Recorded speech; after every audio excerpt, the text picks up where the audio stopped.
Alden Church update. Ang event ni Alden for video dyan sa SMS Convention Center. Yan, ito yung video. Ang dami pang tao dyan. Yan si Alden. Yan sa presa, mga taga-video. Meron ako sir, may candy ako na 4 na products ko yata. Yan, ang candy. Hello, good morning guys. How are you? Buti na lang dumating ka eh. Nakaplaning ako rito na ako magandang lalaki eh. Grabe naman yung dumitili. Mabuti na dito si Alden. Ito, alam ko ito, napag-usapan na natin ito mga karaan.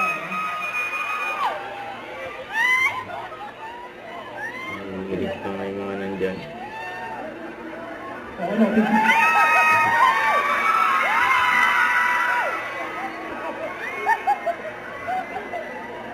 parang nabigla yata sila sir. Isang oras ako naghihirap dito, hindi ko lang.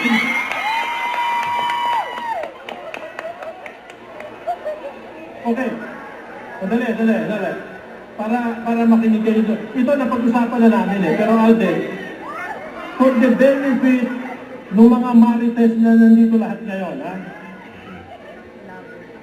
Paalala mo nga sa amin, how did you get started with your Fladly video live? Paano ba nagsimula yun? Actually, long time ago pa to, sir, when I first opened my first ever bank account in Walter Mart Santa Rosa. So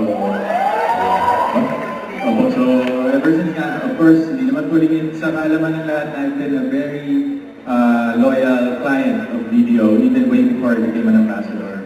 So, syempre, I was very much hungry to look for opportunities to secure my future and to secure my investments and to get into investments as well. So kaya syempre nagtanong-tanong, konting research po sa mga products na meron si BDO. Actually, hindi ba nga siya BDO Live during that time, if I'm not mistaken. Kung pwede ko man sabihin, but there's another brand.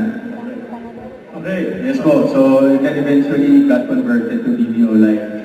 So I think what really pushed me to like get a plan B for me is of course for a safety net for the future. Siyempre, we're living in uncertain times right now. Don't forget to click the notification bell for my update. This is Richard the Action Live. Stay tuned for more videos.